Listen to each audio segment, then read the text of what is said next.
Right, well, welcome. I'm out. As you can hear, you might not be able to hear actually, but there's loads of sheep baaing in the background. I'm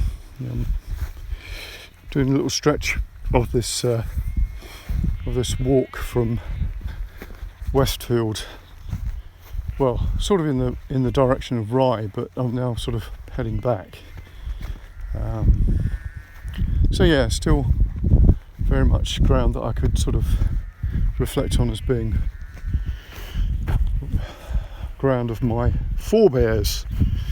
Anyway, it gives me plenty of time to have a think when I'm walking.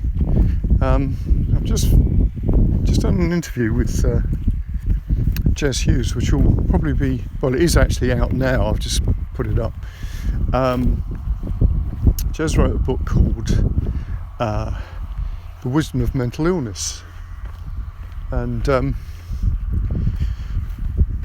it's an excellent read. I said this on the podcast actually, but I found it's very sort of compelling, and it looks at things of sort of psychological trauma and stuff like that. Yes, you're agreeing with me, yeah, I know. But sort of reflects on the fact that in lots of cultures they have a way of dealing with that sort of mismatch that certain people have with society and their place in it. And I've sort of mentioned before that the markers in societies are often the young and the old. So when you see rising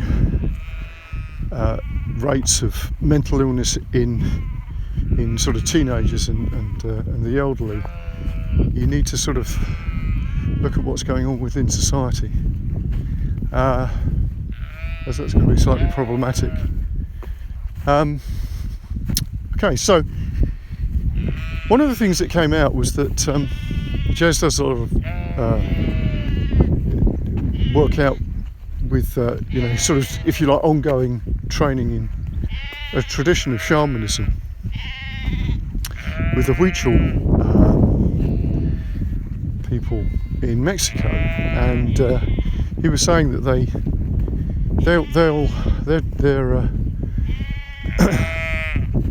their pilgrimages are hundreds of miles, and I think he said it was like 500 miles in some cases, up mountains and goodness knows what.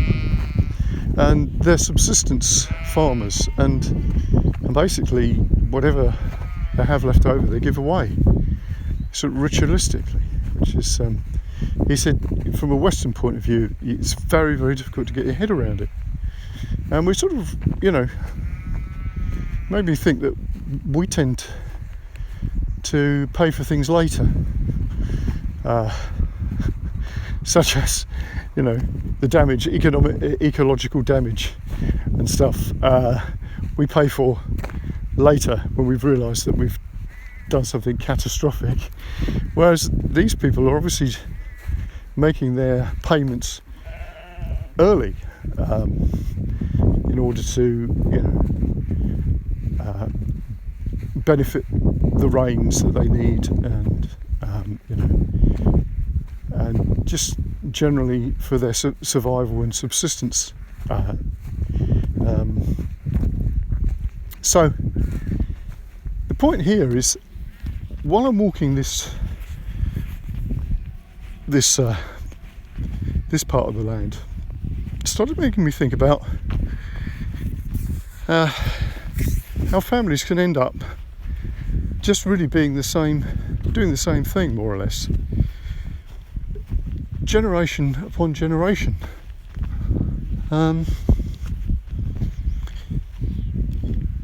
Who are the people who rise to prominence, and who are the people who have got the money, and who are the people who don't move very far away from the lands of their ancestors, and who are the people who move a long way away? And there are patterns of behaviour that you could look at and go, well, my God, this is bizarre, I mean, there's the famous quote of the Duke of Westminster when somebody asked him about, what's the secret to being wealthy? And he said, well, first of all, find out if your ancestors were friends with William the Conqueror. And it's often overlooked that a lot of the landed gentry are the people that are from families that go back. But likewise, and I count my ancestry in this way, from what I can find, they seem to be people who are agricultural labourers. Now, I'm not an agricultural labourer, but I haven't exactly, I haven't gone into politics, and I haven't become an investment banker or anything like that. So I'm sort of in the same frame as as my forebears. So we're looking at maybe some what they call epigenetic thing, How much of this am I playing out from my own sort of genetic makeup? So I spend a lot of time thinking like this because of about creativity and music and all the rest of it. And of course you could look at that and go, well, the decisions that you make will be the decisions that you've seen your parents make, and it was the decisions that they saw their parents make, and so on. And you don't think there's anything weird about those decisions, do you? It's just the way that people make decisions. Because if you spent time with somebody else who didn't operate in that way, then it would seem very odd to you. Maybe people who are risk takers, that, if you're not a risk taker, you might find that quite hard to deal with. Somebody who's that was an interesting thing here. There's a bit of a hunting ground of some sort of hawk.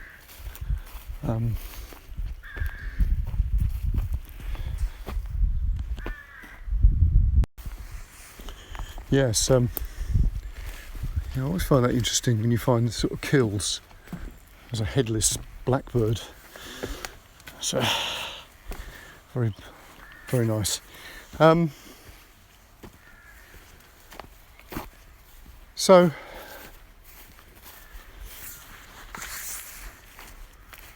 yeah, look. So going back to this this thing about how we're conditioned, because I actually think that's such an important point about your ability to learn anything. It's not really a case that you can't do it. It's a case of how you set those things in motion, how you see the world, how you can make the world look different if you see the world differently. And that can be quite difficult if, of course, your thinking is predicated on certain fundamentals of how you see the world. So, for instance, Paul McKenna, the hypnotist, who is obviously one of the sort of leading lights in the sort of NLP movements, and he's written a number of best-selling books about losing weight and making money and all the rest of it, and he's got a really successful podcast called Positivity. He sort of addresses that thing about looking at people really successful and finding out what it is, how they think about, if they were left with £100 in their pocket in the middle of London, what would they do? And they've got to make some money. And of course, when when he sort of speaks to people that have made a lot of money, their answers are quite startling. You know, it's all about, well, find somebody who's got some money and offer him, you know, say to them, you need, you know, £100,000 and you'll pay it back in a year with 20% profit, type of thinking, which of course is not the way that people who are squeamish about money would do. So there's a different mindset. So one of the examples that I can give about people learning to play music is that, you know, I've seen a few people, teenagers, you know, they might have started having lessons when they were sort of 11 or 12, and they get to around about sort of 14, 15, and then they'll suddenly stop, because obviously something else comes along. But they've actually done quite well, but they don't realise that they've done quite well.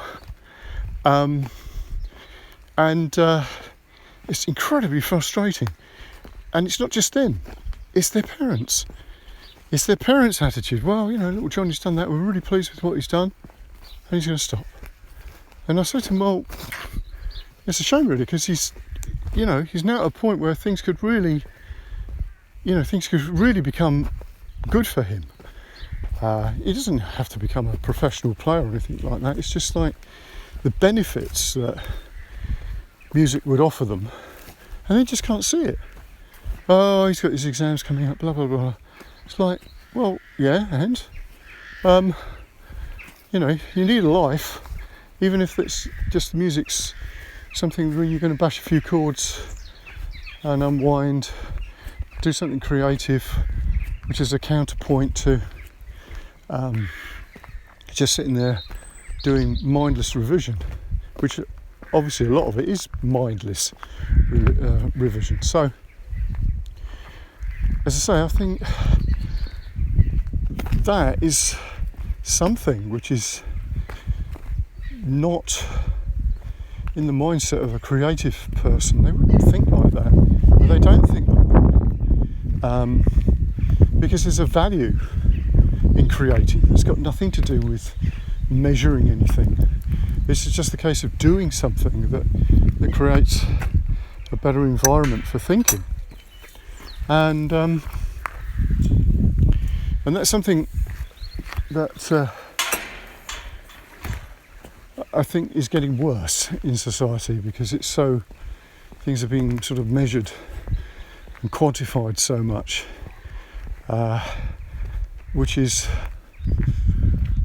saddening actually. But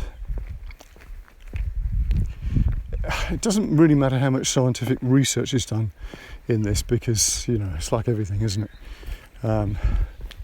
Whoever pays the piper, you know, you can choose your scientific research to support whatever argument you've got. Yes, it's interesting. So, how much of that is sort of inbred? That's what I was getting at. How much of that type of thinking comes from, rooted in where you come from, and the old idea of the black sheep of the family. You know, maybe that's the little genetic kickback from somewhere else that offers a change. You know, a little blip in that otherwise standard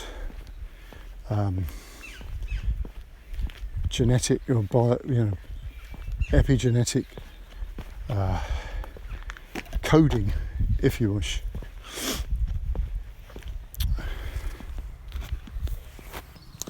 So another good example of this is quite a rare thing.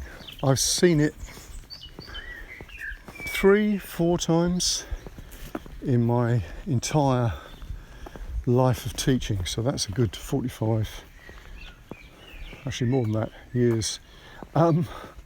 yeah, a while. Yeah, about 45 years. And it's the person who seems to be totally brilliant, not just at music, but other things simultaneously. The standard pattern of this is somebody who's an academic, who could be studying classics and going to go to Oxford or whatever. And not only that, they play technically incredible guitar. Now, the first time I saw this, I was 16, and I met somebody who, same age as me, from another school.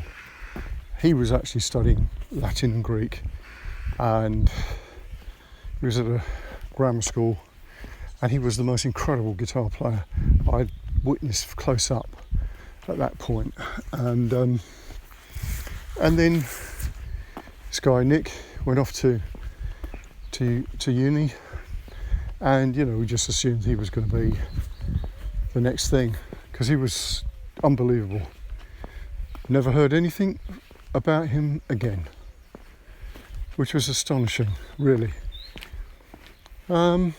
Recently I met somebody else, very similar, great academic, went off to university, I think he went to Cambridge, and again, mind-blowingly good. And I'm just interested to see what's going to happen with him. And then there's somebody else who, a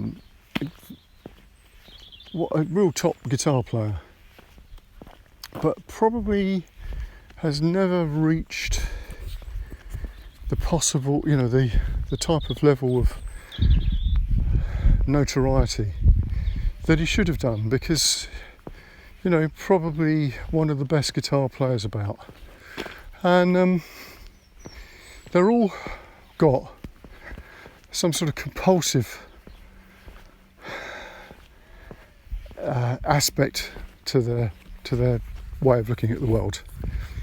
They look at things in such detail that somebody like me, my brain would fry. But I'm just wondering if, because on the face of it, they are not the type of characters when you think of the successful artists.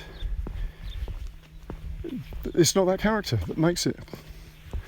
There are a couple of very famous, well, I say very famous, not as famous as they should be, piano players who fitted that bill. I'm trying to think of the name. There's a black American piano player who, not Professor Longhair, but anyway, similar thing. People thought that he was probably the most accomplished piano player ever. He could play anything from classical to jazz in any style. Amazing. But again, there's some recordings of this guy. People who worked with him just said he was utterly astonishing. But he's not as famous. He's not sort of as renowned as he should have been. So there is something within that there's another strain of the people who become incredibly well known, incredibly successful. So the case in point here is Duke Ellington. So Duke Ellington obviously was,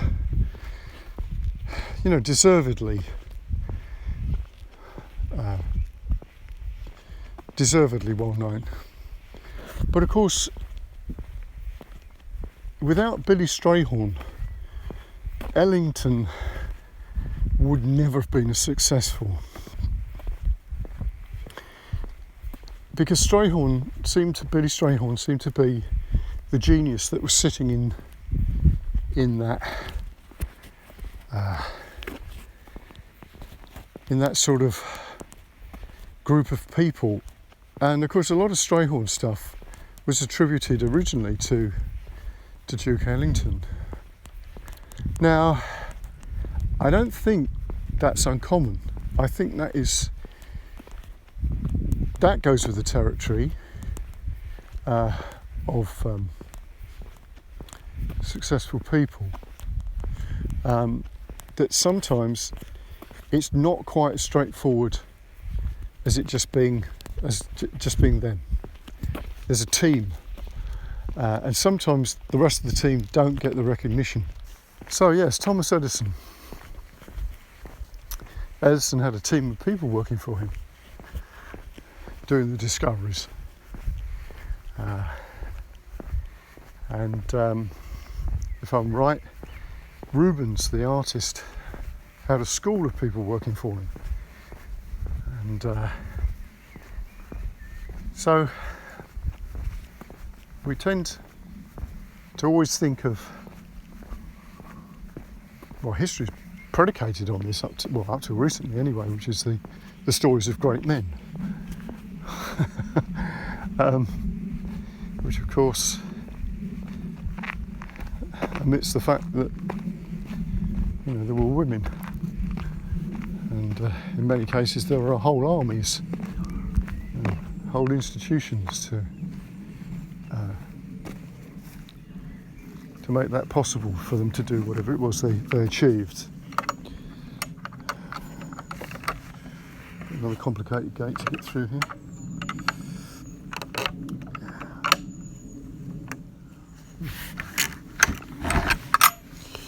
I think what happens with those stories is that they distort our perception about how things are. We've obviously come from a period of time where it's like you can do anything you want to do. You just sort of believe that you can do it. There may be an element of that as truth, but I think there's also an element of that which is not true. The fact that, of course, if you're wired up in a particular way, as we were saying earlier, it's going to be quite difficult for you to do, to make those changes. But of course,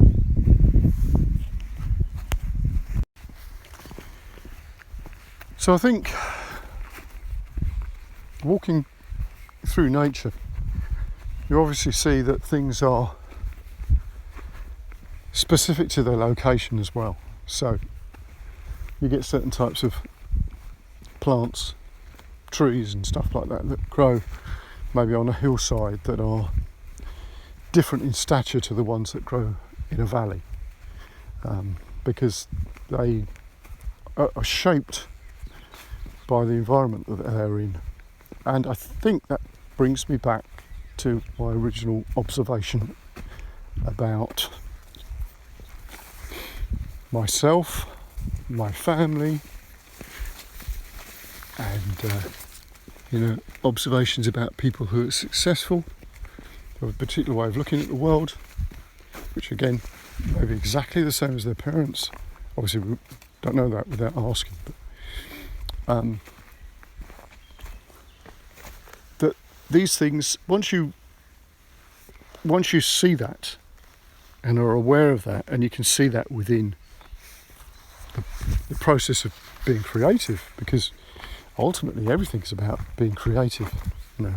Whether you want to run a successful business or you want to get a job, you've got to change who you are, you want to lose weight, you want to get fitter, I don't know, you want to learn another language, whatever it is that you want to do, it does involve a certain type of change.